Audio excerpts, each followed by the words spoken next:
Gracias, Mariano.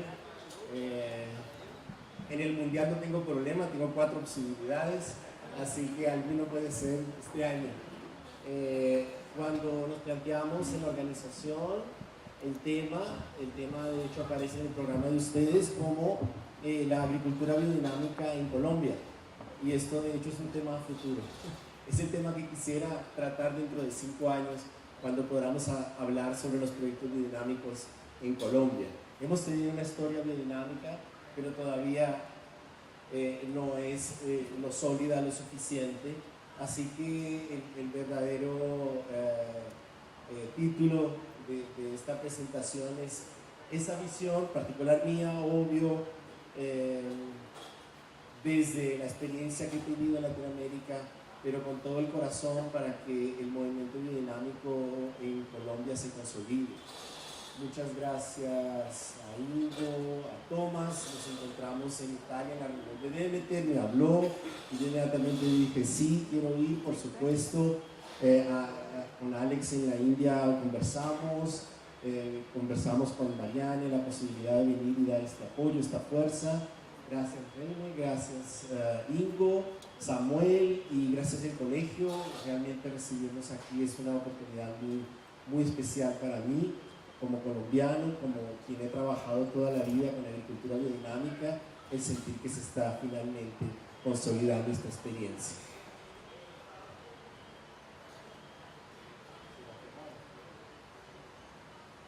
Nosotros somos guardianes de una cultura milenaria extraordinaria en nuestro continente y en Colombia. El oro, no sé si ustedes saben, pero como Mariani lo comentó, estudié mi doctorado en Ciencias Sociales, porque cuando fui al Perú me pregunté sobre los canales de irrigación, sobre las terrazas antiguas. Y cuando yo le preguntaba a los agricultores, apoyaba en la cooperación internacional, oye, ¿por qué esas terrazas? ¿Por qué esos canales de irrigación? Ah, no, ingeniero, eso tiene solo 1000 años, eso no sabemos de qué.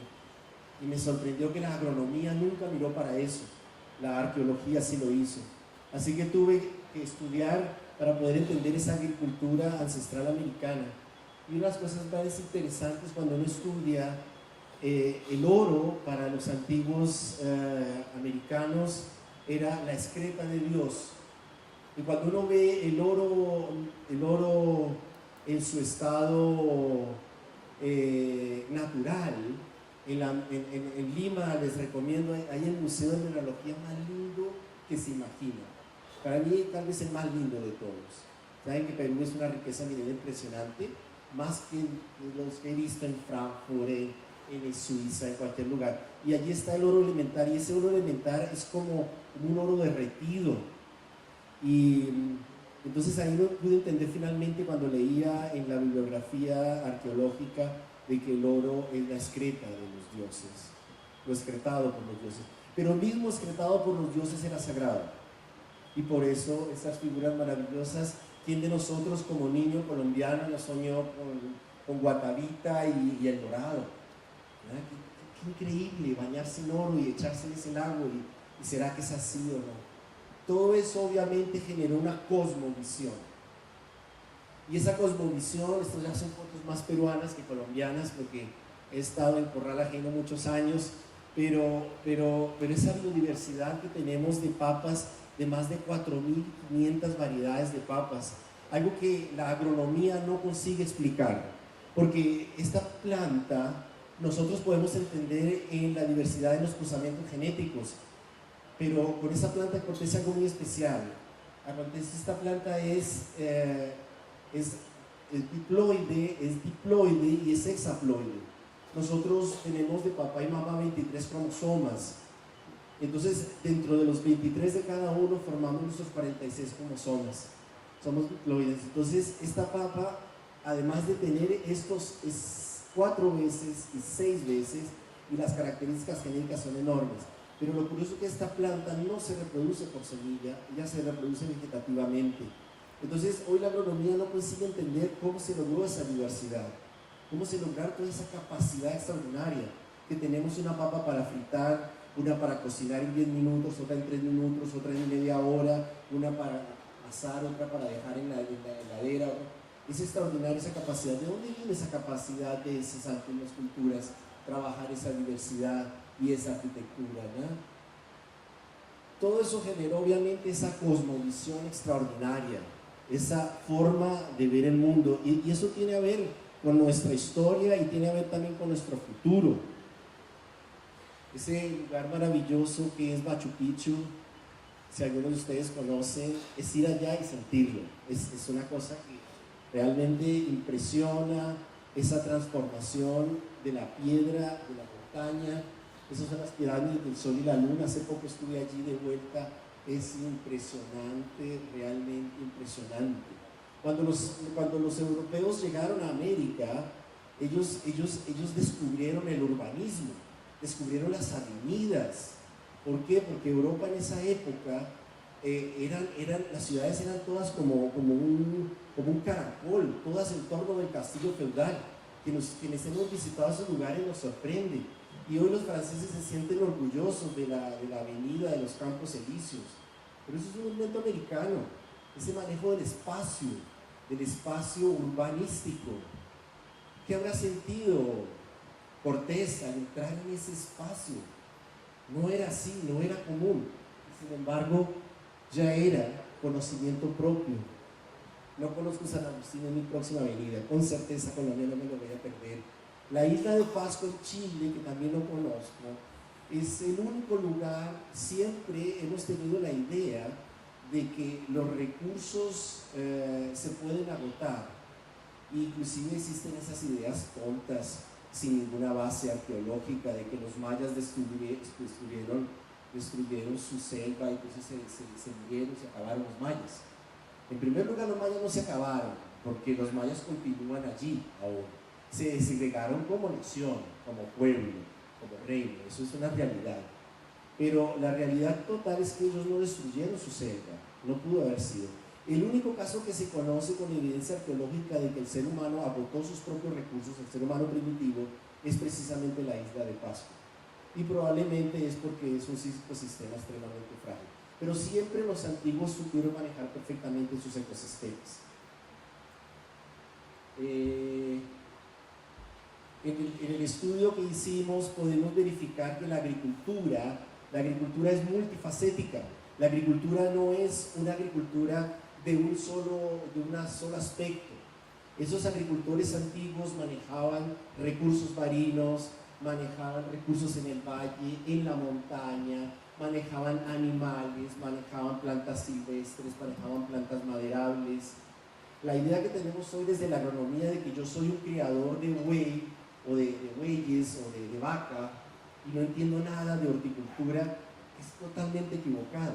La idea de que yo soy un cultivador de caña y no tengo ni idea qué pasa con el ganado es totalmente equivocada. Eso realmente es casi una aberración, porque la agricultura es algo totalmente integral y siempre lo fue. Para hoy es una especialización y no tiene nada que ver con la especialización. El cultivo de algodón es siempre muy importante. Estos son restos arqueológicos de 5.000 años atrás: pimientos, maíces, guavas, zapallos, lucma, que es una fruta peruana riquísima, guayaba. Lo que más los antiguos americanos comían, ¿sabe qué era antiguamente? ¿Tienen idea? Guayaba. Qué rica la guayaba, me encanta la guayaba. García Márquez tiene un libro, ¿no?, El olor de la guayaba, ¿no? Es increíble la guayaba.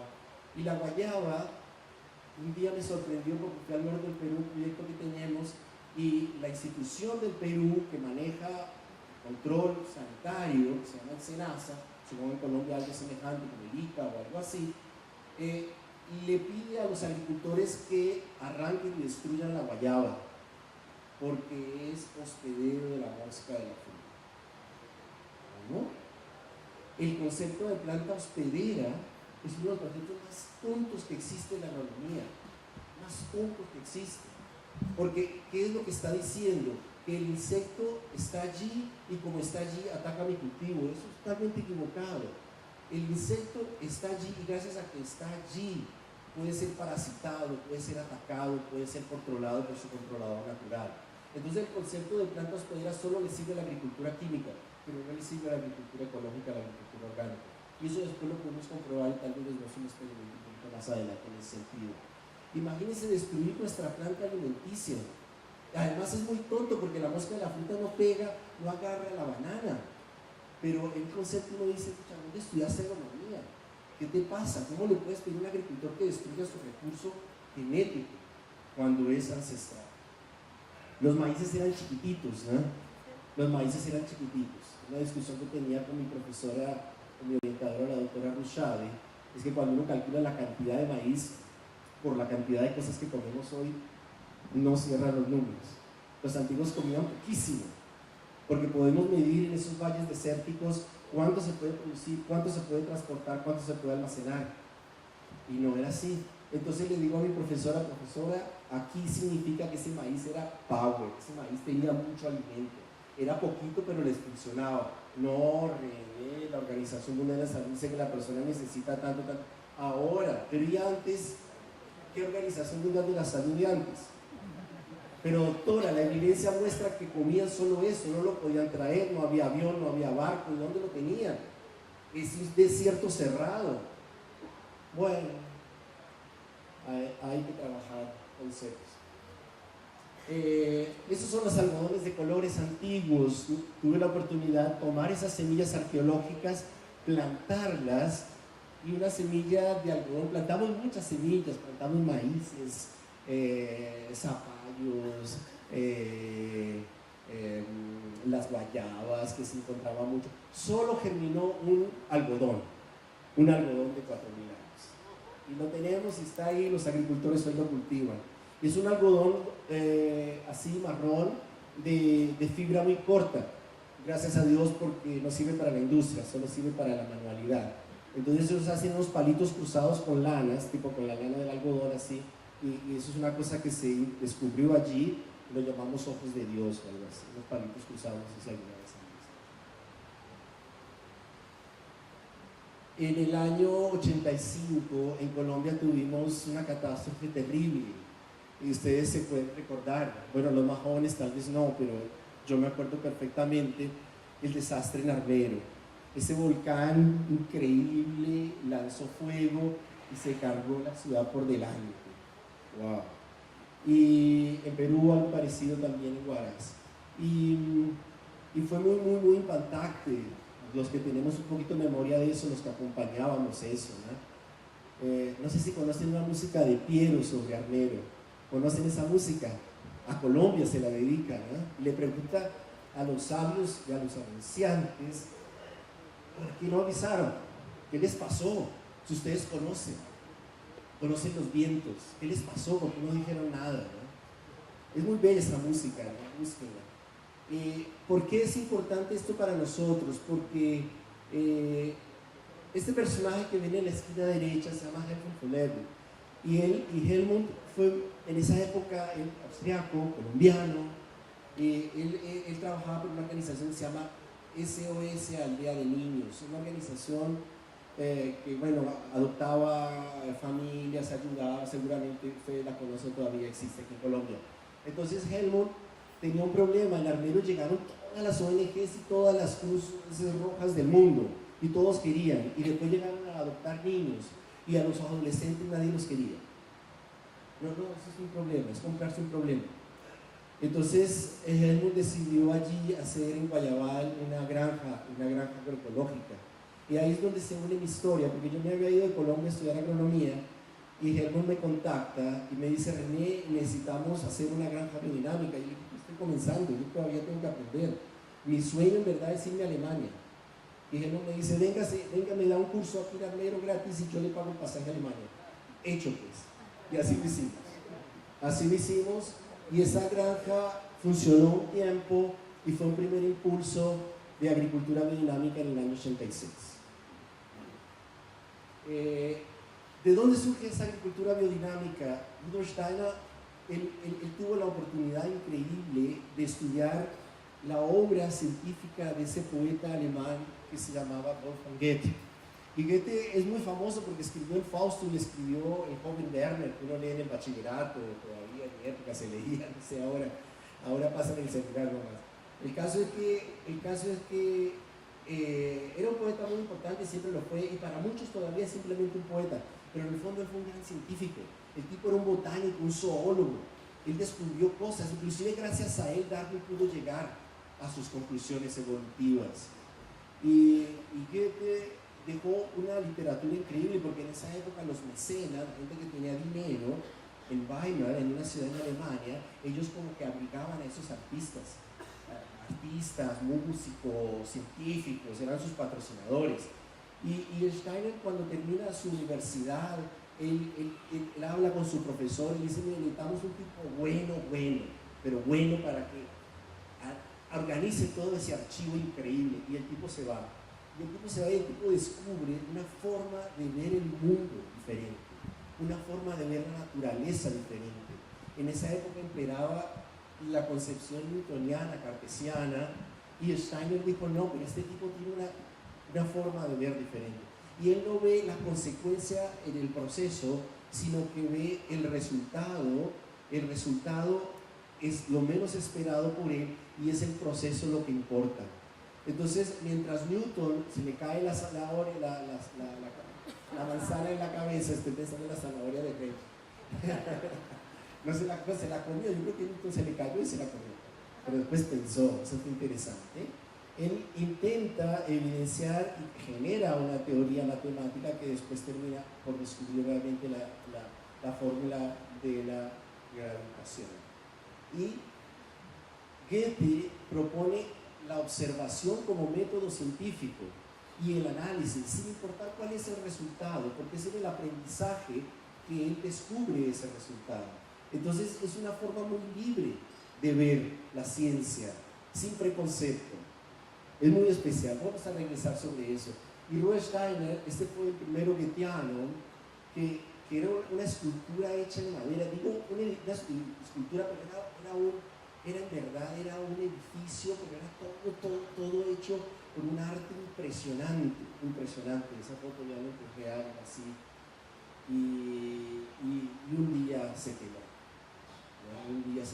En la conferencia de Navidad, ellos organizaban, y toda esa fuerza se perdió. Pero esto fue algo también interesante, porque Rudolf Steiner ya eran sus últimos años, él sentía, se había debilitado muchísimo, por más motivos, no era el caso, pero en ese momento él sintió que tenía que dar la última fuerza, y él partió para hacer sus dos últimas iniciativas importantes. Ya había trabajado con los profesores para hacer escuelas Pablo, ya había trabajado con los médicos, ya había trabajado con los farmacólogos para hacer bala y venena, ya había trabajado con los arquitectos, con los artistas, ya había trabajado con los artistas del movimiento para hacer la arritmia y hacer la forma de hablar correcta, y los agricultores estaban esperando. Entonces creo que eso lo obligó, esa catástrofe lo llevó a decir: tenemos que hacer esto ya no puede esperar.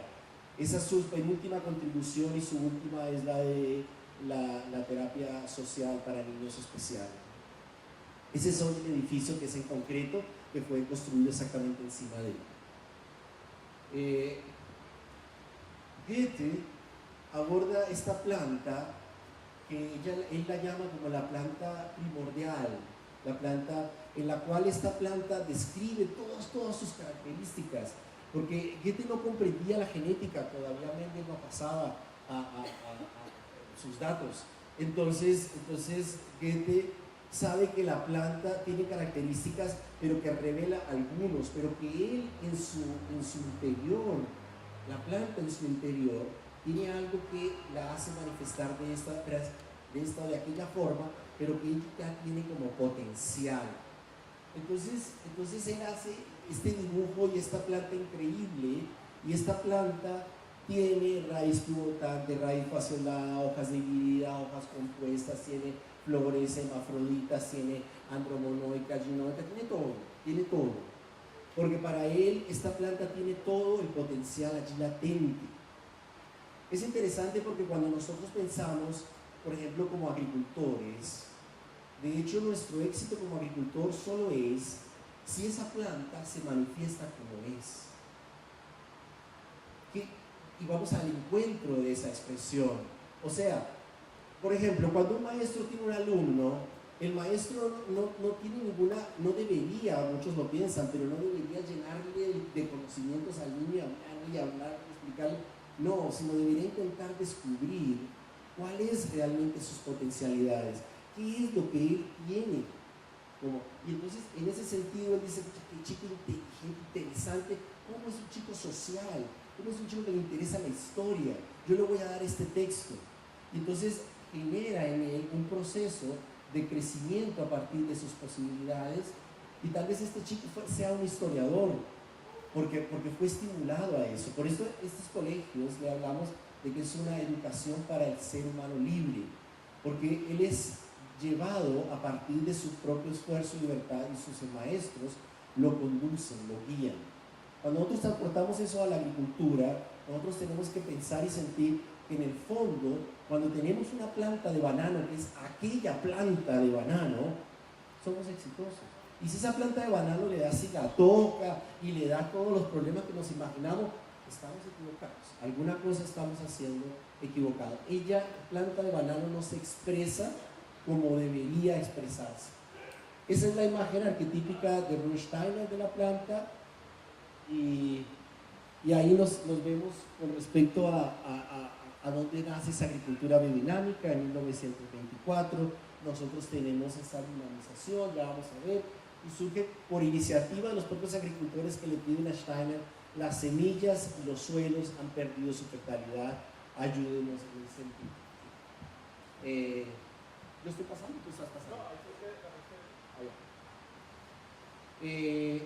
Miren, es interesante porque como movimiento orgánico fue el movimiento, digamos, de agricultura alternativa más antiguo y pionero. Y ya en 1928 Demeter existía, Demeter como una asociación de agricultores consumidores que certificaban. Es bien interesante. Y después de la guerra, obviamente, todo el movimiento antroposófico fue prohibido por el nazismo, tuvieron que hacer una pausa, pero de nuevo tuvieron que recuperarse y hacerse. ¿Cuál es el principio fundamental de la agricultura biodinámica? Algunos piensan, pucha, entonces es del calendario. Yo le digo, ¿usted trabaja con biodinámica? Sí, sí, yo compré el calendario, lo tengo en el armario, yo soy biodinámico. Ah, qué bueno, sí, porque el armario no sirve de mucho. No es del calendario, ni siquiera son los preparados, tal vez los preparados van a pasar. Lo que sí es el concepto biodinámico por importancia, que Tomás lo mencionaba, y Reini, es que precisamente la granja es un organismo, y es uno de los ejercicios, hablábamos con el grupo pequeño, es uno de los ejercicios más fructíferos que ustedes pueden hacer. Piensen, todos tenemos un poquito de idea sobre nuestra piel, sobre nuestros órganos, qué hace el hígado, qué hace el vaso, qué hacen los pulmones, qué hace el corazón. Y tenemos que preguntarnos, ¿quién es el corazón de mi granja? ¿Quiénes son los pulmones de mi granja? ¿Qué es la piel de mi granja? ¿Cómo yo trato a mi piel? ¿Cómo yo tengo que tratar la piel de mi granja? ¿Cuál es la sangre de mi granja? Si yo hago este ejercicio, yo les aseguro que vamos a caminar muchísimo en la vida. Este es el gran secreto, primero gran secreto. Hacer un paralelo entre el ser humano y la granja, y uno mismo encontrar esos paralelos dentro de su propia granja. Los productos Demeter biodinámicos, como Tomás decía, hoy son muy, muy valorizados. Entonces la leche es una leche de calidad especial. Ya después de mencionar la leche, es una delicia. Tenía un querido amigo, uno de los que vicepresidente de IFOAM hasta hace 2 días, que se renovó la directoría. Él es profesor de la Universidad de Lima, es una de las personas más importantes en el movimiento orgánico del mundo, no el biodinámico, pero una historia de vida chiquitita, pero él como estudiante no tenía muchos recursos. En la Universidad La Molina en Perú hay vacas, y él como estudiante se compraba un pan y 1 litro de leche para comer, almorzar, o 2 litros de leche. Así que tomó mucho leche. Y llegó un momento en que no soportaba la alergia a la leche. Llega a estudiar su maestrado en Wageningen, en Holanda, y ve leche Demeter. Él es apasionado por la leche. Yo voy a probar esa leche. Me dice Roberto, es la única leche que puedo tomar. No es una cuestión bromatológica. Es más, esa leche vital. Y entonces cuando él va a Alemania toma leche, a Holanda, y si no, porque puede comprar DMT. Esos productos son muy valorizados, ¿no? Hay de muchos tipos, entonces se trabajan frutas, se trabajan jugos, se trabajan muchos tipos de plantas. Hoy la gran pregunta también que se hace en la biodinámica, ¿será que es verdad tanta maravilla? ¿Esto es ciencia? ¿Hay comprobación científica? Porque he escuchado que usan cachos, que creen en la luna, que no sé qué. Entonces, esa es una de las grandes preguntas que las personas cuando se acercan a la biodinámica piensan. Tenemos la suerte de que desde el año 78, casi 40 años, un instituto en Suiza investiga comparativamente el sistema convencional, el sistema orgánico y el sistema biodinámico. Yo creo que voy a decirlo por última vez la palabra convencional, porque mi amigo João de la Roz, que les voy a mostrar ahora en un rato, él quiere que nosotros digamos con V, con veneno. Con veneno esa es con V, porque convención significa lo que tú y yo acordamos, y yo no acordé con ellos nada. Entonces existe el sistema conven, el sistema orgánico y el sistema biodinámico. Y ellos pudieron investigar en la microbiología, en la física del suelo, en la química del suelo, cómo el sistema biodinámico que está en verde y está con la letra D es superior en la microbiología del suelo, mejora la acidez del suelo, el sistema único. ¿Por qué? Porque la agricultura biodinámica en el fondo es un gran ciclo de sustancias y de fuerzas, y ahí proviene el nombre. Bio-vida, son palabras griegas, dínamos, fuerzas. Entonces la vida, como lo decía hace un poco Thomas, esa zanahoria le podemos sacar todos los químicos que tiene adentro, pero no la hacemos otra vez de vuelta, ni tampoco vamos a descubrir qué es lo que ella tiene y que genera fuerza vital. Entonces no es mucho más que sustancia. Somos, y todo es mucho más que sustancia, también es fuerzas. El compost es un gran reciclador de ese proceso. Nosotros tenemos a la planta como un ser bipolar. No hay ninguna ofensa para la planta, ella lo acepta. Oye, eres bipolar, ¿sí? Mira, si las fuerzas terrestres y los elementos y la sustancia terrestre. Sustancia terrestre, calcio, magnesio, potasio, ¿la planta necesita? Sí, necesita. ¿Ya? Y lo que viene del cosmos, el aire, la luz del sol, pero también del cosmos vienen no solo fuerzas cósmicas, también vienen sustancias cósmicas. Y la pregunta, ¿cuáles son las fuerzas terrestres? Ciclos de sustancias, fuerzas terrestres y cósmicas. Si nosotros podemos entender esto, vamos a poder entender la agricultura biológica, vamos a poder trabajar con el calendario, porque vamos a entender que la luna llena trabaja las fuerzas terrestres y la luna nueva trabaja las fuerzas cósmicas, y que las fuerzas terrestres son la multiplicación celular, el crecimiento. Entonces, si yo veo que está mi tierra demasiado inundada porque llovió muchísimo, entonces yo hago acciones cósmicas. Tenemos preparados cósmicos, tenemos días de calendarios cósmicos, y yo puedo ayudar a mi planta que está en ese bajón. Y si tengo días de seca terribles que son cósmicos, yo tengo acciones terrestres y puedo regular. Ese es el arte. Y ahí está, digamos, la cuestión fundamental. Perdón. Bueno, sí, anterior, por favor. Esto es algo muy especial, no sé si ustedes conocen. Yo viajé mucho por el Amazonas porque era estudiante en Brasil y venía a visitar a mis papás, y me iba hasta Manaus, y de Manaus Tabatinga, Tefé y Tabatinga, Brasil y Leticia, y me iba por el río. En Manaus se encuentra el río Negro, y nosotros en Brasil le decimos el Solimões, que es el Amazonas, ¿no? El que viene del Perú. El río Negro viene de las selvas del Vaupés colombianas, agua negra cristalina llena de minerales, y de los Andes peruanos baja el Ucayali, que son marrones, y esas aguas no se mezclan. Esas aguas tienen pescados diferentes, tienen temperaturas diferentes, y andan juntas, paralelas, por un buen rato, hasta que obviamente se terminan mezclando, ¿no? ¿Qué cualidades tienen esas aguas? Yo hago muchas fotos porque viajo, bueno, me toca viajar de avión, y siempre estoy haciendo fotos. ¿Qué cualidad tiene esa agua? ¿Será que esa misma agua es la agua que está en la planta? ¿Será que está en el lago? ¿Será que está en el río? Esa agua químicamente es H2O, eso lo sabemos, pero ¿qué cualidades tiene? A mí me encanta la meteorología, por eso también estudié. Eso es desde nuestra casita en Argentina, cuando veo los nevados, cómo se forman esas nubes, y estudiar esas cualidades.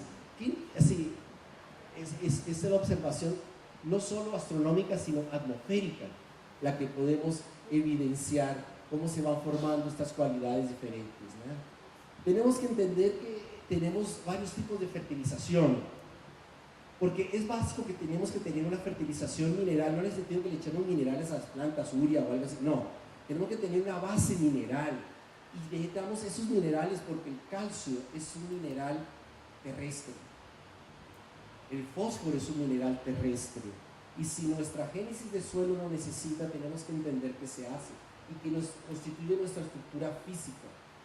El término fertilización también tenemos que comprenderlo, nos han robado eso, ¿no? Porque hay gente que dice, sí, yo tengo un fertilizante, urea.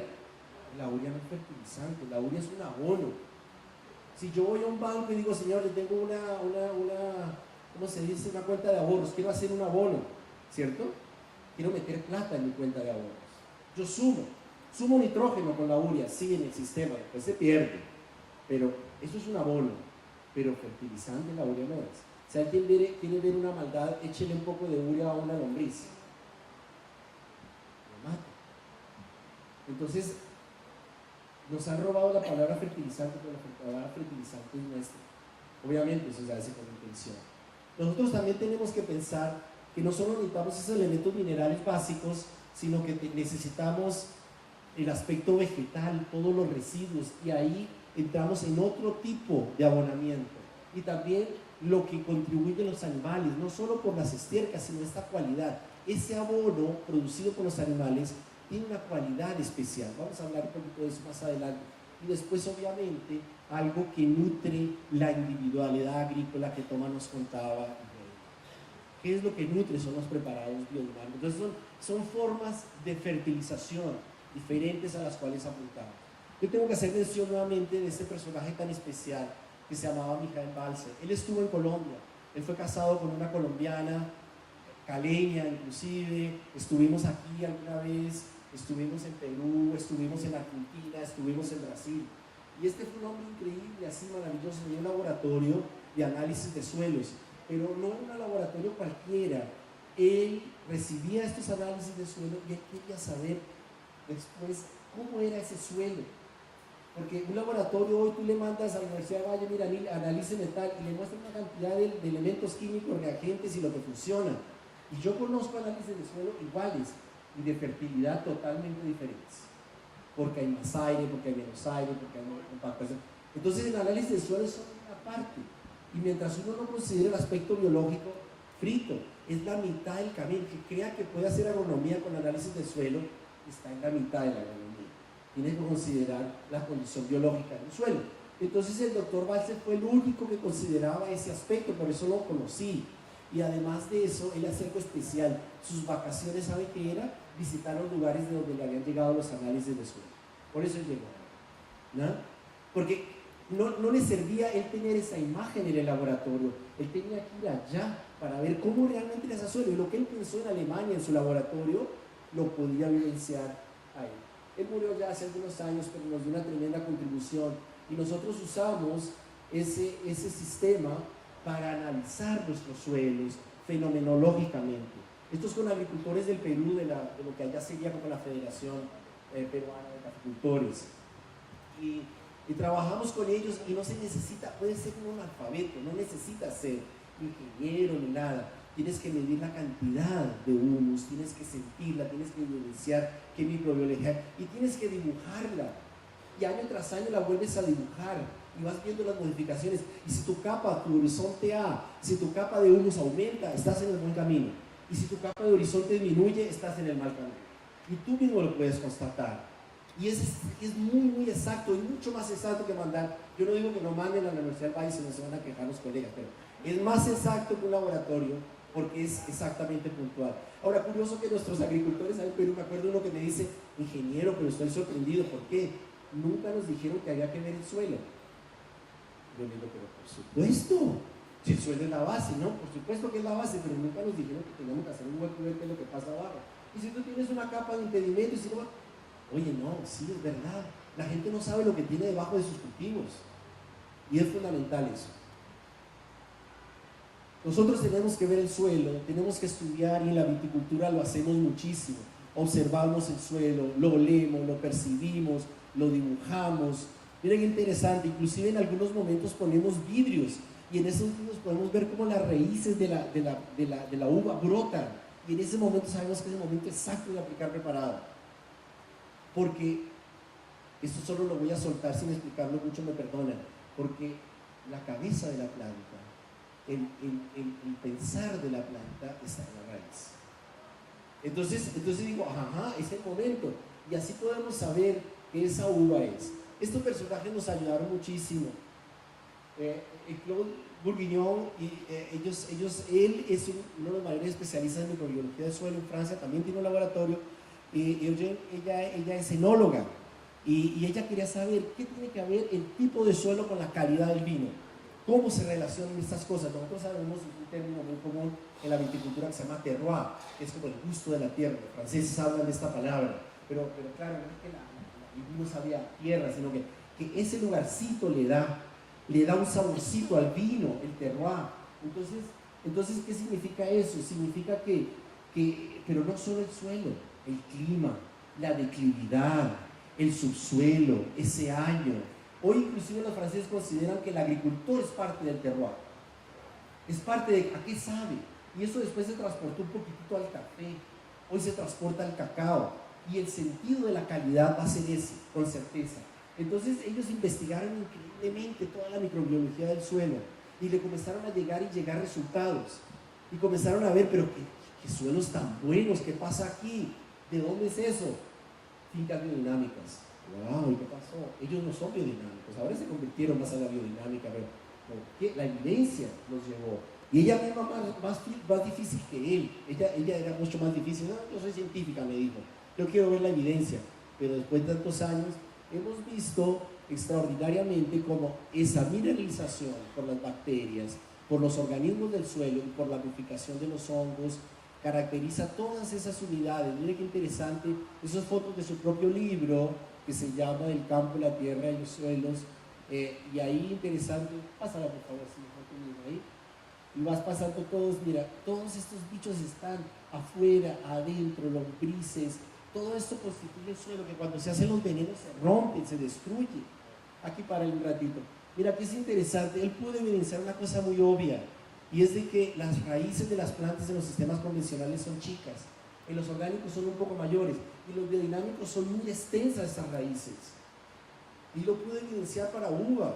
Nosotros en la biodinámica siempre dijimos, el preparado de cuerno es cierto, nos hace que las raíces sean fuertes, pero lo decíamos de corazón, lo decíamos de nuestra intención. Recién cuando él nos muestra esta evidencia decimos, ahora sí. Y la pregunta que uno tiene, ¿será que eso vale para uva? ¿Será que vale para una mate mango? ¿Será que vale para la caña? ¿Será que vale para la zanahoria? ¿Será que vale? Con certeza debe valer para todo, ¿verdad? Entonces, ¿qué significa que una planta tenga raíces mayores? ¿Qué significa? Menos necesidad de irrigación, más nutrición, más exploración, más potencialidades. Es realmente fantástico esas posibilidades, ¿no? Mira, aquí por ejemplo interesante, él pudo investigar que en profundidad, en los sistemas biodinámicos comparados con los orgánicos, tenemos más fósforo, más potasio, más magnesio, más azufre, y así más zinc, más hierro, manganés. ¿Por qué será? ¿Qué hace el preparado que es? Cuando visitamos con él en nuestro encuentro de viticultores, entonces hacemos unas trincheras enormes. El tipo observa, ve, huele, siente el suelo y lo puede constatar. 5 metros de profundidad en las trincheras, y allá abajo están las raíces, y se queda sorprendido y me dice, en Francia demoran 50 años llegar a los 5 metros. No, nosotros somos chilenos, pues no, somos más rápidos. ¿Por qué? Porque la intensidad de los preparados biodinámicos lo sabemos, pero la realidad es que a 5 metros de profundidad esas raíces están ahí, y obviamente todo está dentro de nuestro sistema. Aquí es interesante, devuelve la una por favor. Miren, estos son un cultivo de soja, ¿no? O soya le dicen acá, de soya biodinámica, y a la izquierda la soya transgénica. Son campos muy cercanos, después les voy a mostrar esa granja, es buenísima. Y había una seca terrible. Nosotros tenemos lluvias en la época que crece la soya. Entonces, más o menos en enero, febrero, marzo llueve y tiene que llover para que ese frijol continúe creciendo. Pero nos dio una seca de 42 días y la soja transgénica pésima y la biodinámica bien. Y la gente pasaba por la carretera y preguntaba, uy, ¿qué variedad resistente a la seca es esa? ¿O qué irrigación están usando? Y no existe irrigación. Miren, la diferencia es el suelo, un suelo cuarteado y el otro, el vecino, mal, y nosotros con el campo biodinámico espectacular, inclusive con modulación. Esa foto fue hecha ese mismo día. Esto es una premisa básica interesante que yo les traigo porque me costó muchos años en entender. La fertilidad del suelo es el resultado del manejo animal.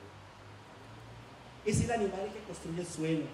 Nosotros cuando comenzamos en esto pensamos así, mire, yo voy a tener un campo, voy a hacer compost, después del compost entonces voy a mejorar, voy a tener pastos, después voy a tener el animal y no, es el animal el que realmente hace el suelo. Esos son los quesos de naturaleza viva que son deliciosísimos. Perdón, la anterior. Mira, esta es la estancia de Metre, esas vacas que vi crecer, hace la cuarta generación biodinámica, los cuernos hermosísimos, un animal dócil, un animal hermoso. El cuerno es parte de la integridad de ese animal. Por el cuerno pasan 3.000 litros de sangre por hora. Pasan. ¿Alguna vez han visto cuando un animal tiene algún problema y rompe un cuerno? ¿Alguna vez han visto? Es terrible. A mí me ha pasado 2 veces. Los metemos al establo. Sangra y casi lo perdemos. Hay que echarle cualquier cosa porque realmente no. Esto no es un órgano de defensa y ataque. El órgano de defensa y ataque del animal es la cabeza. Los cuernos son órganos de percepción interna. Son órganos en los cuales esa sangre se comunica directamente con todo el sistema metabólico y se construye la leche. Hay mucha gente que piensa de antenas cósmicas, todo lo contrario, no es nada, no tiene ningún vínculo para afuera, es todo para adentro. El cuerno es todo para adentro. El doctor Bars, en la Universidad de Kassel en Alemania, estudió cientos de casos de niños alimentados con leche de vaca que tiene cuernos, niños alimentados con leche de vaca que no tiene cuernos, y los que no tienen cuernos tienen alergia, desarrollan alergia. Y uno se pregunta, pero ¿cómo puede ser? Si la leche es la misma, hágale un examen bromatológico, la cantidad de calcio, caseína, así. Pero miren el estudio estadístico de cientos de casos de niños de alergia consumieron leche de vaca sin cuernos. La calidad de la leche es otra cosa y es diferente. No hay ningún comercial para nuestros amigos, están haciendo también un buen trabajo, pero quién sabe también se puede cambiar.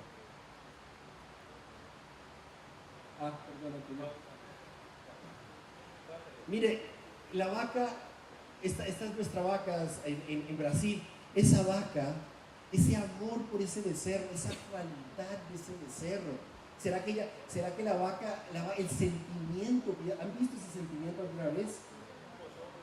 Es una cosa impresionante y él la reconoce, y es el olfato, es el olor lo que determina.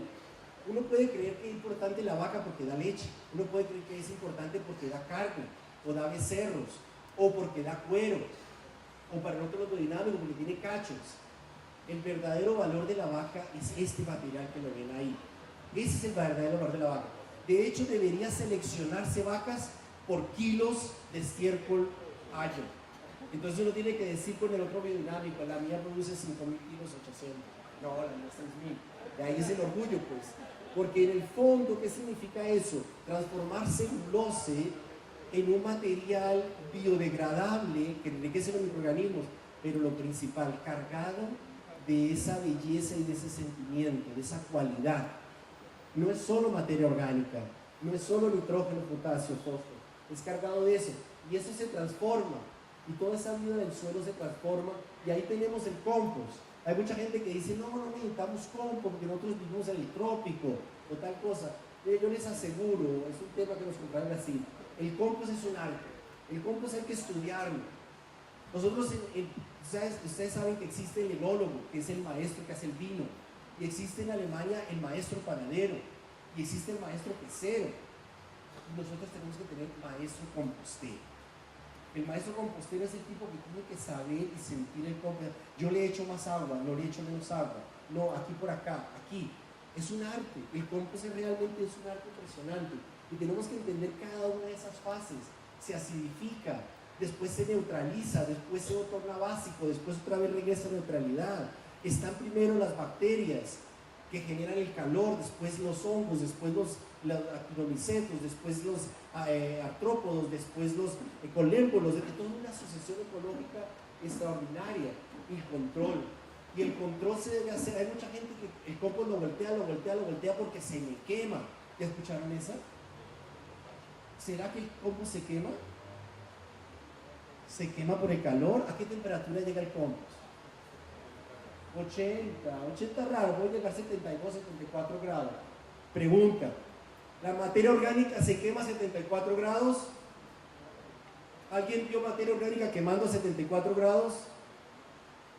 No, la materia orgánica no se quema a 74 grados. Lo que pasa es que como evapora tanto, genera capas, y esas capas, los micelios del actinomiceto se desarrollan y son grises y parece ceniza.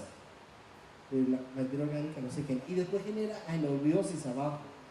¿Cómo debemos trabajar el compost? Volteándolo lo mínimo posible, controlando la temperatura estrictamente con agua. Le bajamos la temperatura, pero en el fondo no es porque le queramos bajar la temperatura nos sirve, porque esa fiebre la necesitamos.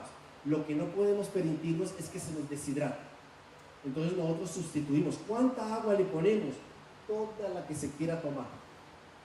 Entonces el primer día lo mojo muy bien y el segundo día lo mojo también y el tercero también y lo voy mojando hasta que se comienza a salir agua y que comienza a salir agua yo lo paro, significa que está embebado, no lo volteo, ¿ya? Y llega un momento en que yo le muestro la manguera y comienza a salir agua, entonces él dice no quiero más, ¿sí? Entonces ya él está satisfecho, entonces yo puedo ir bajando la necesidad de riegos y controlando. Solo en casos raros uno mueve un compost para homogenizar los materiales. Esto es un gran desafío, es un nuevo proyecto, son más de 5.000 cabezas de ganado en semiconfinamiento en el proyecto en Chile y tenemos la biomasa más extraordinaria. Hacemos 3.000 toneladas de compost biodinámico. 3.000 toneladas les aseguro que es mucho, es un montón, pero el caso es que lo podemos trabajar y desarrollamos herramientas para poderlo hacer. ¿Por qué? Porque esta cualidad animal de los animales domésticos es importante y también de los animales silvestres. Cuando trabajamos con agricultura biodinámica, todos los animales silvestres vienen y eso principalmente las aves. Y cuando vemos llegar estas aves decimos estamos en el camino correcto. Mire, pero también trabajamos mucho con los gallineros móviles, llevamos las gallinas en la noche a un lugar y trabajan gratis ahí, comen todo. Y en la nochecita entran de nuevo a su gallinerito, ya sienten que es su casa. Les cerramos la puerta y con el tractor les llevamos y al amanecer siguiente amanecen en otro lugar y trabajan y los gansos nos ayudan con toda la coquito y todas las hierbas y así vamos trabajando con los animales de diferente forma. Perdón, anterior. Bueno, hay otro sistema de mejoramiento de suelo que desarrollamos hace algunos años que es precisamente esa mezcla de cóctel. Es una mezcla increíble de plantas medicinales plantas de abonos verdes para crear el máximo de biodiversidad. Ese trabajo lo presentaba en el año 92 como una de las técnicas más fáciles y baratas de recuperar los suelos. Abono verde para nosotros antes de eso era siempre mezclar leguminosas, a lo máximo 1 a 2, pero desarrollamos un sistema de mezclar 14 y hasta 28 tipos de plantas diferentes para lograr el máximo de producción. Y es la forma más barata de recuperar un suelo porque uno consigue producir 120 toneladas de masa verde por hectárea, 150 toneladas de masa verde por hectárea, y eso es el... Esto es caña de azúcar en Paraguay. Ahora quiero mostrarles algunos proyectos. Caña de azúcar biodinámica, también con las técnicas de abonos verdes conseguimos recuperar, eso es mucuna, y hoy se trabaja. Estos son sistemas de abonos verdes con kudzu en las bananas del proyecto biodinámico en Machala, en Ecuador, y eso es viticultura biodinámica con coberturas. Por favor, anterior. Sí, esto es, por ejemplo, interesante, son plantas específicas. Lo hacemos con crucíferas porque ya genera azufre en el suelo y de esa forma controla los nematodos que también se nos complican un poquito. Ahí, perdón, anterior, ahí yo sé que en Colombia es raro ver amapolas, pero nosotros en Chile sí nos damos el gusto de tenerlas, porque la viticultura ya no necesita abonar el suelo, no necesitamos aumentar la materia orgánica del suelo de forma extraordinaria, porque en un suelo demasiado fértil los vinos también no son muy buenos, pero desarrollamos otro sistema que es el de cultivar todas estas flores y lo denominamos como un tipo de abono especial. Decimos que abonamos el aire, ya no abonamos el suelo sino abonamos el aire, que es otra cualidad especial. Los sistemas de biofertilizantes, del biodinámico, que hace algunos años es una cartilla que escribimos con mi esposa y que en el año 2000 publicamos y que hoy es una tecnología de las más baratas que los agricultores pueden implementar. En Perú fácilmente hemos contabilizado 25.000 agricultores usando la técnica del biofertilizante. Estos son los agricultores de caña de azúcar, otro proyecto de caña de azúcar en Paraguay, la Manduvira, que son 360 familias que trabajan en el proyecto biodinámico, ¿no? Pero también se puede hacer biofertilizantes en grandes cantidades, eso en el proyecto de banano o en el proyecto menor. Otra de las técnicas la quiero tocar un poquitito, que es la cuestión del té de compost. El té de compost son máquinas que arean agua con compost y lo que hacemos es multiplicar tremendos, son unos discos especiales donde las burbujas son chiquititas. Esto fue desarrollado primero por la industria del camarón y después nosotros de la viticultura nos robamos esto para traerlo para la viticultura y multiplicar. Entonces es interesante porque esto consigue multiplicar, y este es un agricultor, él mismo se hizo su máquina, las piezas se venden, entonces él no tiene su máquina 24 horas. Ahora sí entramos en la cuestión de los preparados biodinámicos.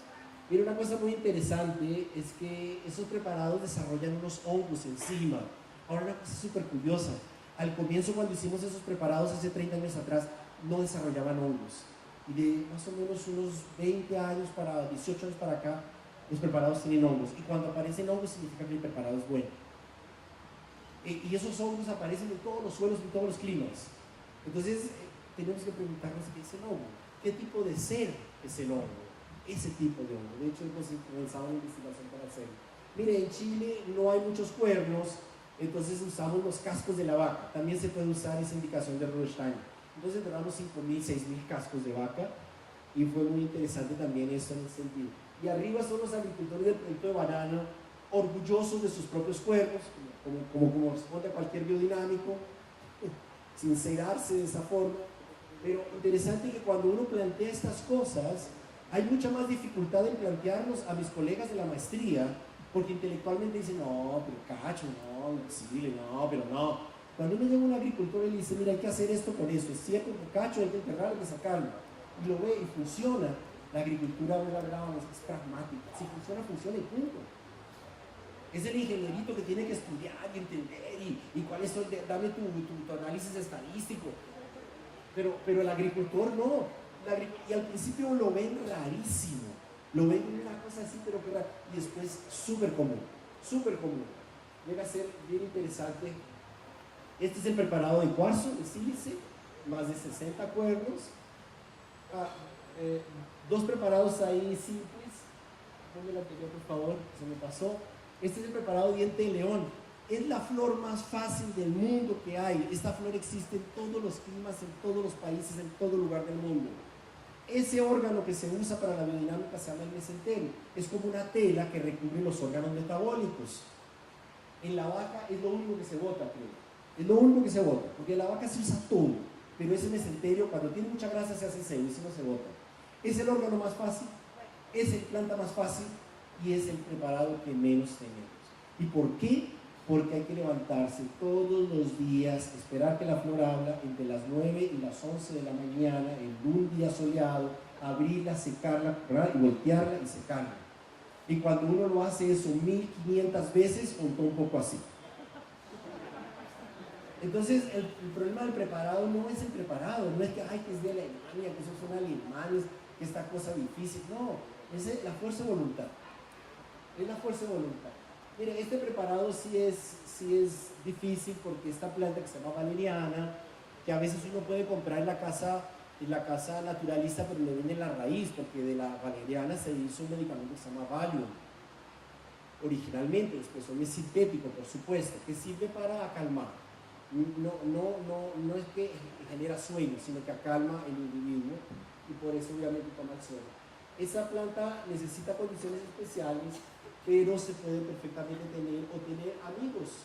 Si la Asociación Biodinámica de Colombia, en Bogotá está lleno de diente de león, la sana Bogotá. Si le cambia diente de león con valeriana a los chilenos felices van a estar. Así que depende de uno también. Bueno, hay algo interesante que dice Rubén Steiner sobre los preparados. Él dice que nosotros tenemos que desarrollar una relación personal. ¿Qué significa una relación personal? ¿Qué significa? Yo no tengo relación personal con el señor Donald Trump, ni quiero tener. No me interesa el tipo, yo no sé cómo es su humor, yo sé que es pésimo. Yo tengo una relación personal con mi hija.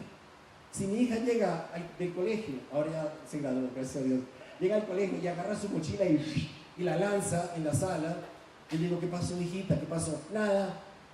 No, pues ¿qué pasó? ¿Pasó algo? No, nada. Pasó. No, es que la profesora, yo tengo una relación personal con ella, yo sé qué le pasa. Entonces, ¿qué significa tener una relación personal con el abono? Yo les contaba que el maestro compostero siente el compost y dice, es ahora. ¿Qué significa sacar el preparado y sentir, este cuerno es? ¿Qué significa esa relación personal? Perdón, anterior. Mira qué interesante. Interior. Siguiente. Sí. Bueno, ahí mira, interesante. Mira, ¿qué están haciendo estas personas? Curioso, mire. Estas personas, es interesante, estos son este es del área contable, es el contador principal de la empresa Emiliana de viticultura, y esta es la chica que está a cargo de la certificación. Ellos son de la oficina, pero cuando hacemos preparados, venga su merced nomás. Sacar cuernos, sí, no es su trabajo, pero ella tiene que entender de qué se trata y cómo es. Y aquí si perciben, hay un personaje que está haciendo, observando, está oyendo. ¿Cómo sabemos que un preparado está bueno? Porque vemos un preparado. El órgano del olfato es uno de los órganos que mejor recuerda y que está más calibrado y que tiene mejor vínculo con nuestra memoria. Nosotros podemos recordar, yo recuerdo por ejemplo a qué huele la casa de mi madre en Bogotá. Y si yo llego, así huele. Y puedo recordar la sopa y puedo recordar ese olor. Y el olor de ese preparado me dice, está bueno. No está bueno. Rubén Steiner dice que no podemos ser clarividentes, o sea, ver el futuro, pero sí tenemos que ser clariolientes. Porque el agricultor biodinámico tiene que ser clarioliente para poder entender si el preparado está bueno o está mal. La dinamización se hace manual, se hace con máquinas, ¿sí? se hace inclusive, mire qué interesante, en cada lugar ese tema para discutir. Y se aplica de muchas formas. Se aplica con tractores, se aplica con motos, se aplica manual, se aplica con avioneta, con lo que tenga. ¿Por qué? Porque no se moja la planta como si fuera un veneno. Yo no tengo que echar preparado, echar y mojar la planta. No, yo echo preparado así nomás, ya está echada. Listo. Entonces es muy práctico. Al principio teníamos unos tractores enormes. No, pero hagámoslo con una moto, si es más barato y más fácil. ¿Cierto? Sí. Entonces se puede hacer perfectamente de esa forma. Guardar los preparados es muy importante porque son cosas súper especiales. Y si estos son fuerzas, si los tienes mal, a veces me dicen, René, yo la otra vez que estuve en el curso compré los preparados, buenísimo, ¿dónde los tiene? No, están en el armario así, no, están atrás en el baúl del carro. ¿Será que sirven? ¿Qué te respondo? ¿Qué quieres que te responda? ¿No? Obviamente hay formas especiales para guardarlos y cada proyecto tiene como su casita biodinámica. Esa es como la firma de la casa. Es algo bien especial que hemos desarrollado.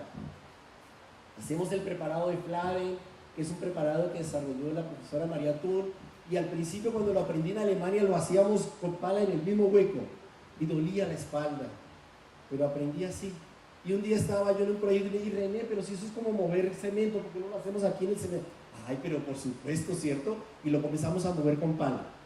Y un día llegué al proyecto en Ecuador, en Esmeraldas, con mi amigo de Chocolate Pacari, y le digo, yo siempre digo, me mando la lista, necesitamos estierro, necesitamos palas.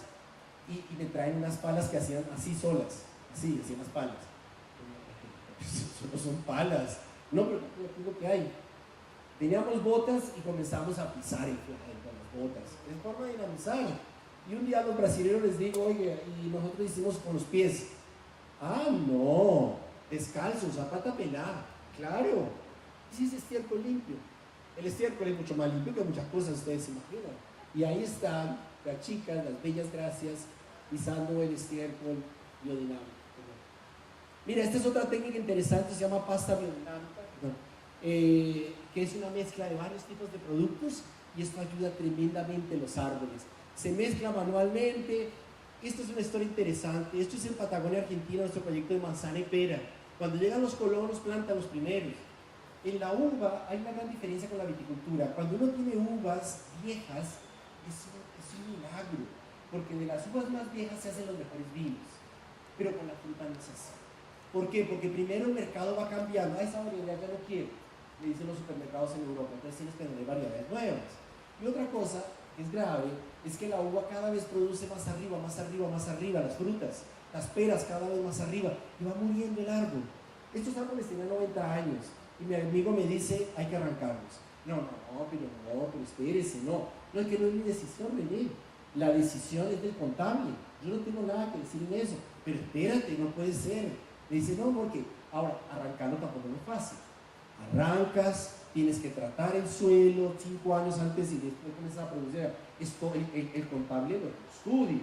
Entonces llega un momento en que el contable baja la mano y el contable la sube. Entonces, antes de que la bajara, le dije, vamos a hacer pasta biodinámica. Son árboles de 90 años, en ese momento 92.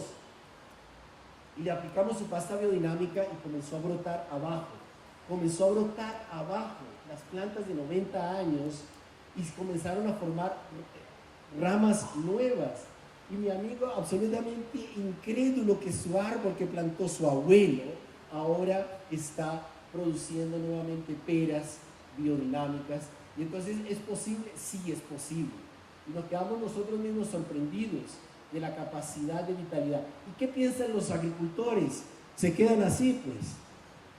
Y ese árbol decía, no puede ser. Pero mientras produzca el contable no lo puede echar abajo. Mientras produzca, no nos lo echan abajo. Entonces nosotros hicimos que trabajamos calendarios biodinámicos especial. Si nosotros podamos en un determinado día, no tiene nada que ver con luna llena y luna nueva. Luna llena y luna nueva son uno de los aspectos que trabajamos. La poda la hacemos en ascendente, descendente. Y si podamos en ascendente, arriba viene una gota de agua. Y si probamos en descendente, la planta se seca fácilmente y el brote nace correctamente. Entonces son todas el calendario, que es un calendario que desarrollo ya años y que tiene un aspecto interesante que es el de cualitativo. No es más importante que sea raíz por fruto, es mucho más importante el aspecto del sol, de la luna llena, después posteriormente el ascendente descendente, después los nodos, después el perigeo apogeo. Entonces son muchos aspectos que se deben considerar. Y bueno, hacemos estas fotos de los preparados así. Ahora, hay que internalizar esos calendarios, no es solamente tenerlo como una receta.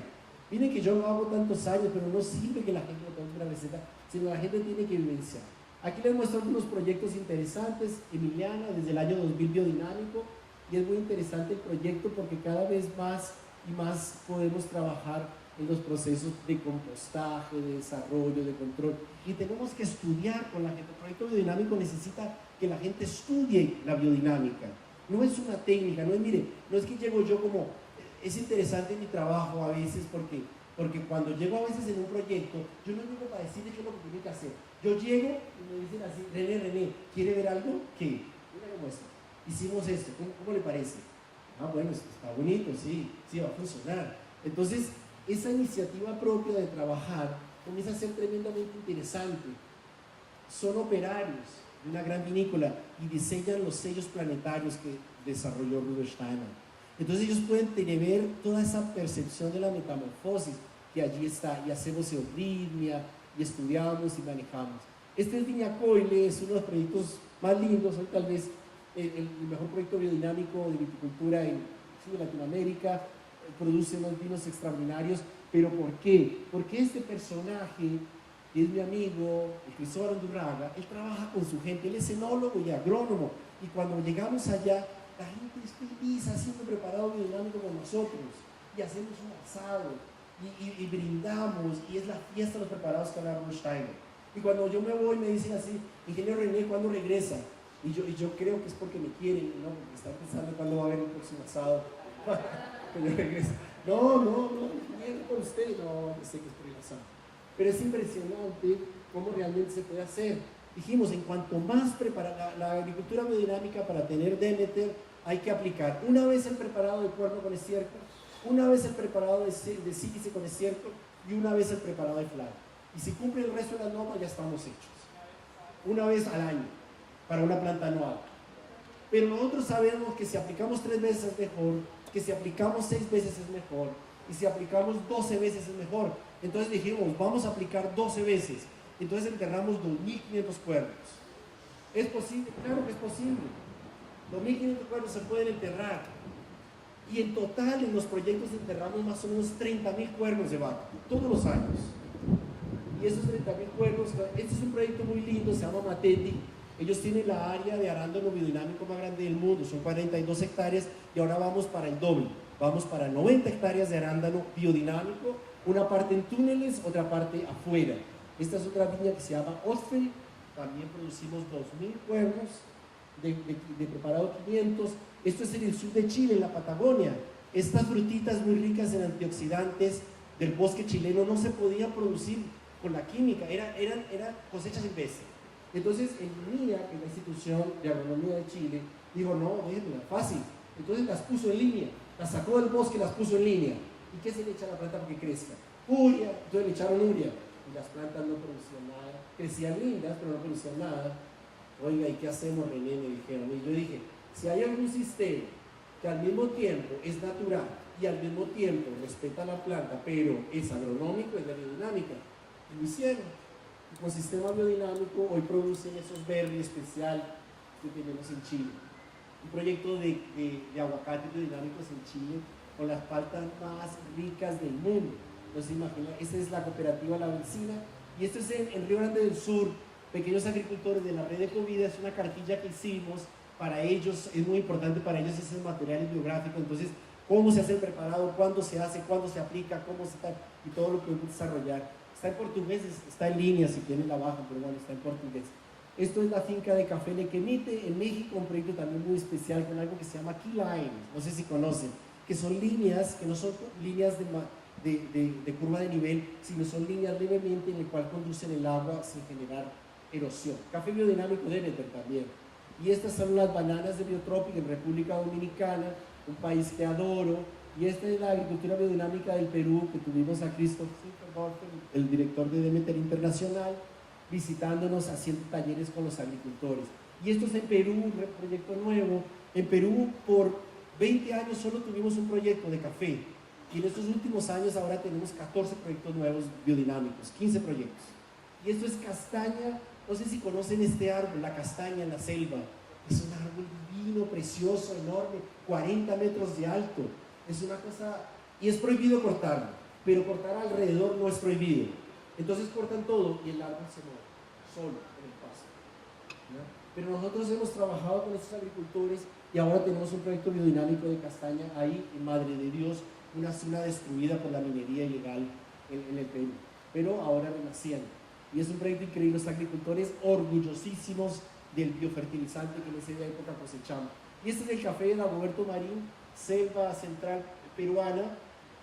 Como no pueden tener vacas, tiene cuyes, porque los cuyes es deliciosísimo. Yo como bogotano nunca comí cuy, pero como peruano como mucho cuy, así que es una cosa muy especial. Y de ahí saca el estiércol para hacer sus compost. Y esto es muy interesante. El café de Dagoberto hoy debe ser uno de los mejores cafés del mundo, más cotizados, más famosos.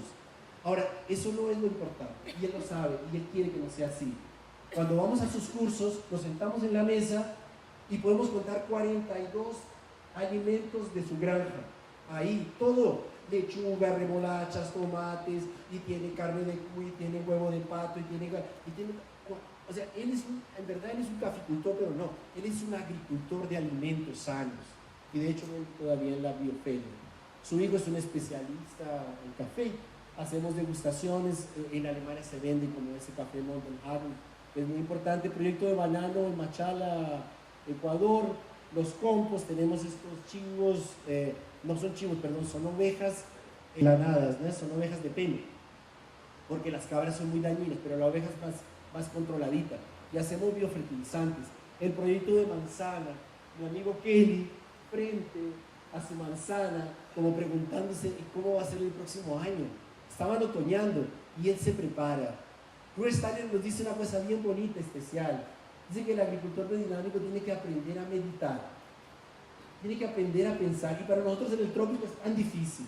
Cuando yo viví en Alemania, vino el invierno terrible, y todo estaba blanco, y todo el mundo metido en la casa. Ah, no, pues ustedes la tienen fácil. ¿Qué hace uno? Pero no en el trópico, todos los días es todos los días, y dele nomás. Pero si lo logramos hacer, tendrá un mérito. ¿Cómo fue mi cosecha? ¿Qué hice de bien? ¿Qué hice de mal? ¿Dónde puedo mejorar? ¿Qué me dices, árbol? Como decía Reine, ¿qué me estás hablando, zanahoria? Tienes que preguntarle realmente. Este es el Valle de Río Negro, tal vez el lugar más apropiado del mundo para manzana y pera, ¿no? Para frutas criófilas, que necesitan de frío y producen unas peras extraordinarias. Esto también es interesante, por eso me extiendo un poquito, pero es lo siguiente. Este es el yerno del dueño que me llevó. Se casó con la hija, suerte de él. Entonces se casó y él en Alemania, en Biofach, descubre biodinámica. Papá, René, ayúdeme. Claro, vamos. Ahí vamos a aplicar preparados, sí, su plan. Pero le dije, Fernando, yo solo voy si la primera vez que hacemos preparado lo hacemos juntos. Porque si usted manda la orden, no va a pasar nada. No, usted me diga. 5 de la mañana, ese preparado de cuarzo se aplica a las 5 de la mañana. 5 de la mañana. Bueno, Fernando, el dueño, no es el dueño, pues el hijo del dueño, el yerno, llegó a las 5 de la mañana. Este es el capataz. El capataz se tuvo que levantar, y tuvo que levantar al hijo, porque llegó don Fernando, claro. Esa actitud de respeto frente a ese preparado fue absolutamente fundamental. Si yo le hubiera dicho, mire Fernando, tienes que echar esa vaina ahí y fíjate vos cómo lo haces. Pues vamos que era Calino, no era Calino. No, entonces el tipo que le dice, al capataz, ¿cierto? Mire, el ingeniero René mandó esto. El capataz que le dice a este, mire, el economista Fernando le dijo al ingeniero René que le dice así, y después llega al pobre condenado pasante, y el pasante está ahí, 1 hora, a las 5 de la mañana, y no entiende por qué está ahí, ni nadie le dijo nada. ¿Va a funcionar ese preparado? No va a funcionar. Pero si don Fernando lo hizo, ajá, y tiene que ser algo especial. Está amaneciendo, ahí se puede ver, ¿no? Mire, ahí se aplica el preparado. ¿Cómo? Allá, las manzanas, pásanos más rápido. Las manzanas. Y ahí viene el proyecto de cacao muy especial que tenemos en Ecuador, con chocolate Pacari, hoy considerado mejores chocolates del mundo. Y mi amigo hoy ha ganado todos los premios internacionales, por año gana 38 premios mundiales de cacao. Nunca ningún chocolate latinoamericano ganaba. Y ese chocolate es absolutamente exquisito. Y trabajamos con 3.000 familias. Y entonces en ese chocolate especial, ¿por qué es interesante? Porque realmente logramos poder pensar. Perdón, sí. ¿Por qué es interesante? Porque es un desafío en el trópico húmedo ecuatoriano, en el norte, en Esmeraldas, en el sur, en Manabí, los ríos, poder producir y esos cuernos maravillosos. Y es el único lugar del mundo donde nosotros enterramos cuernos, esperamos 6 meses, los desenterramos, cosechamos el preparado, agarramos la camioneta, nos vamos al norte, porque los preparados se hacen una vez en el norte y una vez en el sur. Los alemanes hacen este preparado cerca de la Navidad. Nosotros en Argentina lo hacemos cerca de San Juan. Pero en el Ecuador nosotros hacemos el hemisferio sur y el hemisferio norte. Desenterramos el preparado, nos vamos al día siguiente, volvemos a enterrar el mismo cuerno. Y cuando cosechamos allá, volvemos a enterrar el mismo cuerno al mismo lado. Entonces, una vez el cuerno está siendo enterrado en el sur y en el norte, en el sur y en el norte. Y cosechamos mucho más preparado que cualquier lugar. El entusiasmo de las personas, haciéndolo con euritmia, Gracias, libertad, porque la hormiga es algo que tiene todo a ver con la biodinámica. Cuando Rudolf Steiner dictó las conferencias agrícolas, él, además de dar estas conferencias para los agricultores, le daba conferencias a las señoras feministas. Y él habla, y eran todas delicadas las señoras feministas, libertad no lo es, pero las otras eran, él lo dice. Entonces, la hormiga tiene todo a ver con la biodinámica. Mira qué gente más linda, ¿no? Haciendo. Hay una cosa interesante, la Comunidad Europea decidió que el cacao podía tener problema de de cadmio, podía tener problema de cadmio, y bajó la cantidad de cadmio posible en la almendra de cacao y en el chocolate. Se les ocurrió un día, y esto en el fondo es una cosa un poquito perversa, porque ¿qué es lo que sucede? Todos los cacaos latinoamericanos están en suelos volcánicos, el cadmio viene de los suelos volcánicos. Donde existe más cacao en el mundo no es en América, a pesar de que es nuestra planta americana. Donde está la mayor producción de cacao es en los países africanos, en Ghana y Costa de Marfil. Es manejado por 4 monopolios, 4 empresas europeas. Esos suelos son viejos, son antiguos, no tienen cadmio. Es una jugada política decir que el cacao latinoamericano tiene cadmio, no puede entrar al mercado europeo, pero sí va a poder entrar el cacao africano. Existe más cadmio en el trigo alemán que en el cacao latinoamericano.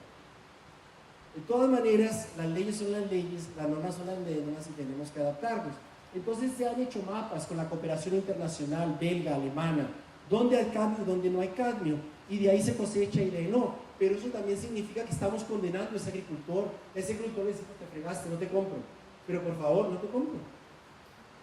¿A cuántos agricultores está condenando a la miseria estas empresas que tienen un lobby potente seguramente?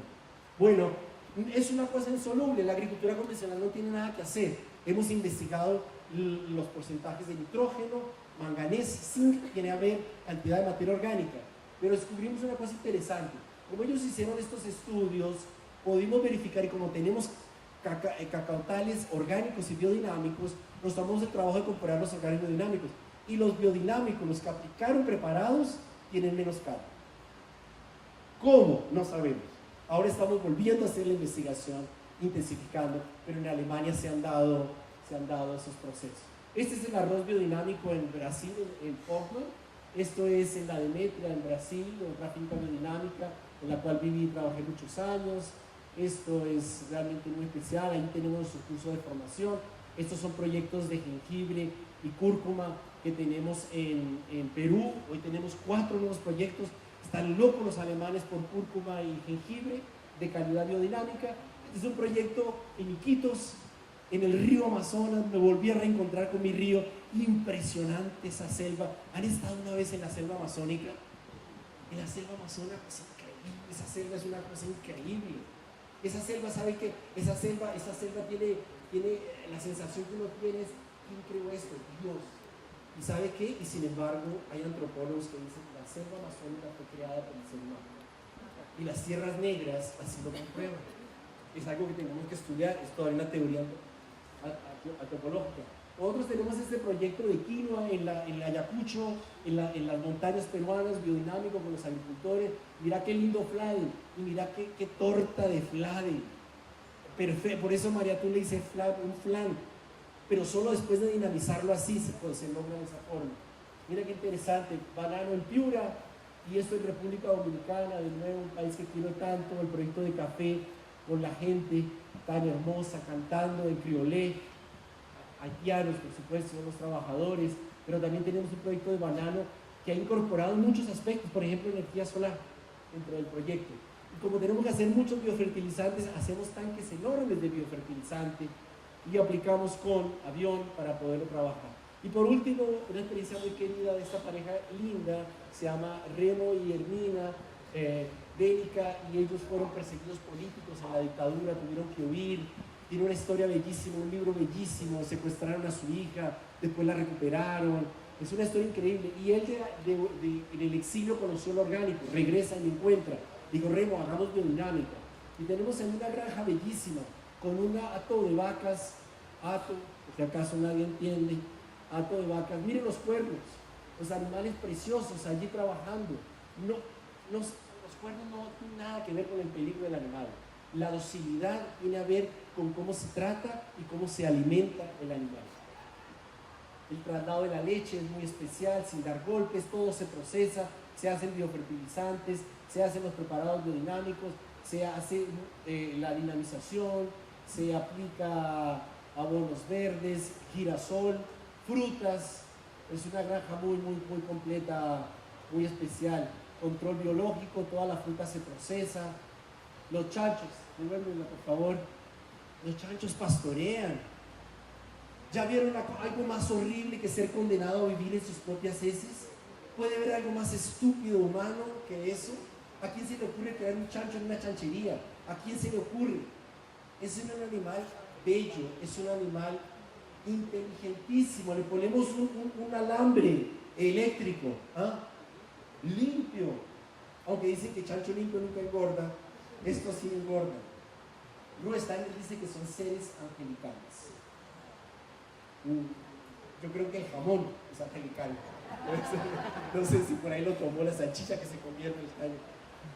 Mira qué animales más lindos. No huelen feo, no tienen por qué oler feo.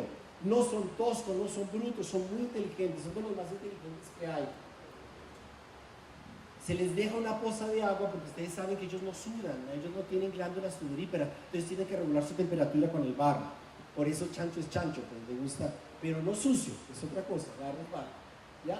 Mire, si uno, no sé, un valor, no importa, eso era en pesos argentinos últimamente, si uno vende una vaca y un cerdo, gana 1.600, 1.600.000, no sé, un valor. Si uno lo vende procesado, gana 4 veces más, ¿ya? Entonces, nosotros trabajamos procesando esa carne y de una vaca, la relación es 1 de vaca, 2 de chancho, para hacer un buen bondiola o un buen chorizo. Hay una anécdota interesante porque en Argentina tú puedes matar el propio animal, pero si lo consumes tú mismo no lo puedes vender, a menos que tengas una carnicería oficial fuera. Entonces una vez a Remo le llega un inspector y claro, había matado una vaca, y si mató una vaca tenía que matar 2 chanchas. Entonces mató 2 chanchas. Entonces estaba la vaca colgada, media res de chancho, 6 pedazos gigantes. Y el inspector le dice: oiga, don Remo, me parece que es demasiado para su familia. Y Remo lo ve y dice: usted sabe que necesitamos relación de 2 a 1. Entonces yo maté la chancha y maté media vaca, y la otra insistió en morirse. Así que tuvo que matar la otra chancha para poder aprovecharla, porque no había forma. Claro, exactamente, la otra vaca insistió en morirse y tuvo que hacerla. Miren, hay construcción natural, ¿no? Con techos verdes, hay planta de procesamiento, se hacen los aceites. Obviamente los granos se convierten en harinas. Mire este cálculo fácil, este cálculo rápido. Si uno vende trigo, gana 50, no sé, centavos de dólar, no sé, no importa, 50. Pero si uno lo muele, solo molerla, lo multiplica por 4. Y si uno contrata a una persona y pide: hágame pan por favor, mire, y lo aumenta y lo multiplica por 10. Y si uno todavía agarra y hace una cosa bonita, unas galletitas o lo que fuera, multiplica por mucho más. Y si todavía agarras el dulce de leche y lo pones en el medio y lo llamas alfajor, ¿no? Por 48 veces puedes multiplicar ese valor. Y esa sin duda es una de las estrategias que necesitamos entender. Hemos trabajado muy intensamente en unir los núcleos y los grupos. Tenemos nuestro 7º encuentro de viticultores biodinámicos Argentina-Chile. Porque además de tener cursos de biodinámica, dicen: pero es que nosotros los viticultores tenemos cosas especiales. Bueno, nos encontramos para estudiar, para ser preparados, para saber qué hacer. Y este año, en junio, en Perú, hicimos el primer encuentro de proyectos biodinámicos café-cacao, porque son del mismo ecosistema. Entonces tuvimos la suerte de tener en la Chácara de Lago, tuvimos la suerte de tener a Santiago Peralta, degustación de chocolate biodinámico. No sé si ustedes han hecho degustación de chocolates biodinámicos, se la perdieron, ¿ah? Degustación de cafés biodinámicos, degustación de jengibres biodinámicos, porque es a través del sentir que nosotros podemos relacionarnos con eso. ¿Por qué el biodinámico? Cuando uno va a esa Feria Mundial de Demeter, están locos estos gringos. René, ¿dónde hay quinoa? ¿Dónde hay uchuva? ¿Dónde hay mango? ¿Dónde hay granadilla? ¿Dónde hay biodinámico? ¿Dónde hay? ¿Y tú has invertido en algo para eso? ¿Y tú has hecho en algo para eso? Hay que hacer preparados, hay que hacer cursos con los agricultores, hay que moverse, compadre. Y hay que trabajar también. Pero Demeter hoy es el más respetado. ¿Por qué? Porque la agricultura orgánica, hoy de todo agricultura orgánica. Hoy también, no lo digo por colegas que están aquí, pero seguramente conocen casos del tipo que levanta el teléfono y me da el certificado. Claro, compadre, no se preocupe. Hoy hay agricultura orgánica, cualquier cosa. Para el mundo externo, el biodinámico es el más orgánico que hay. Por ejemplo, para el mercado japonés. No entienden todavía lo de Demeter, pero dicen, ese sí es mucho más, ese quiero. Pero es más caro, no importa, yo lo quiero porque quiero pagar más. Entonces esa cualidad es interesante y es el stand más lindo, más visitado. La gente va, este año vamos a estar de nuevo en Biofag trabajando para eso. Para terminar, uno tiene que preguntarse si todo eso es una maravilla, ¿por qué no hay más? ¿No les parece? ¿Se preguntarían eso? Si todo eso está tan bueno, ¿por qué no hay más? ¿Por qué? ¿Por qué será? Gracias a Dios le hicieron esa pregunta a Rudolf Steiner. Hicieron esa pregunta, doctor Steiner, si todo eso es tan bueno, ¿por qué las personas no pueden trabajar así con la naturaleza? ¿Por qué no pueden plasmar sus fuerzas libres? ¿Por qué no pueden trabajar con sus impulsos espirituales, con sus ideas? ¿Por qué? Oiga, Rudolf Steiner se lanzó una respuesta, pero increíble. ¿Quieren verla? O la dejamos para mañana. No, porque ese también que duerman con una inquietud, como decía mi padre. Y Rudolf Steiner dice, le preguntan, ¿por qué es tan débil la voluntad para plasmar las intenciones espirituales en los seres humanos? ¿Por qué? Porque la gente no consigue hacer lo que tiene que hacer. Y Rudolf Steiner les dice, miren, muy fácil, esto es un problema de alimentación. Este es un problema. Y él en esa época ya dice, la alimentación ya no da las fuerzas, ya no puede concretar todas las intenciones espirituales, ya no se manifiestan en ese mundo físico. La comida que comemos es comida chatarra, lo decía en esa época, imagínense ahora. Mi profesor de ritmo, Ricardo Bertaló, dice, la distancia más larga en el mundo es la que existe entre el cerebro y la mano. Tantas cosas yo pienso, váyanlo a hacer.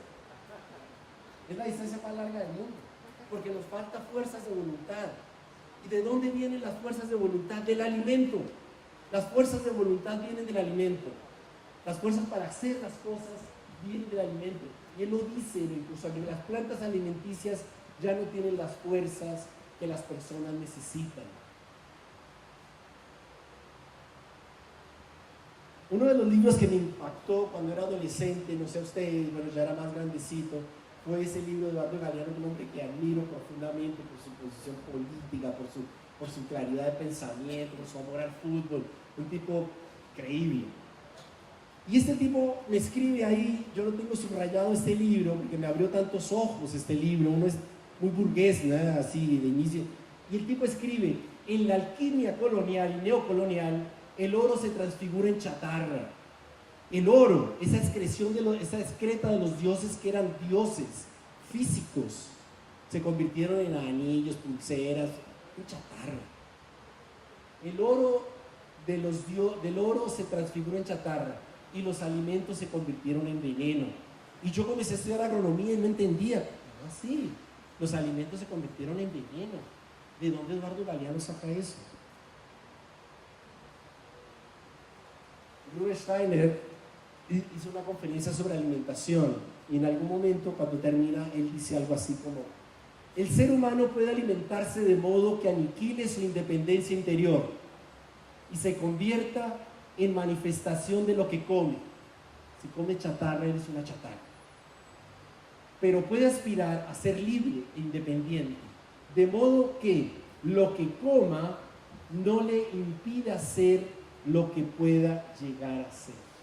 El alimento nos convierte en lo que debemos ser. Y así como Goethe piensa que esa planta es un ideal de planta, nosotros también tenemos dentro de nosotros un ideal de ser humano. Y es el alimento, el camino de esa transformación. Esto es un lugar increíble. Yo me debo esa visita. Es el Parque Nacional La Serra de Capibara, en San Raimundo Nonato. Yo soy nordeste brasileño y como me gusta la arqueología, termino con arqueología. Estos son pinturas rupestres de 30.000 años. Y esto rompió un esquema mental de toda la arqueología. La doctora Guión estudia eso y dice, pero tenemos que rever toda la arqueología, porque esto es todo imposible, 30.000 años no puede ser. El hombre americano, 30.000 años, no. ¿Qué pasó? Además de eso, uno tiene que preguntarse, ¿quién lo hizo? ¿Quién pintó eso? ¿Qué pasaba por la cabeza de ese personaje hace 30.000 años para hacer eso? ¿No se lo preguntan ustedes? ¿Por qué lo hizo? ¿Qué lo motivaba a agarrar un poco de pintura, de ocre, de hierro y pintar esos animales tan especiales? Una vez encontré una caricatura de Quino. Quino, ustedes lo conocen, el que hizo Mafalda. Entonces Quino, como siempre un maestro, el hombre, pinta un troglodita entrando a su caverna con su mazo, claro, pero el tipo es un artista. Entonces el tipo se pinta una pintura rupestre espectacular. Ese troglodita, ese bruto absoluto, se pinta una pintura rupestre.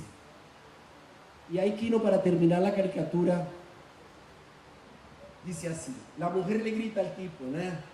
Anda al almuerzo, estar al almuerzo listo, gordo inútil.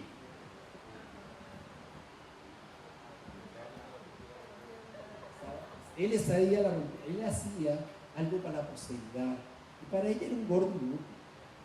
Tal vez fuera de este lugar, para muchos seamos gordos inútiles.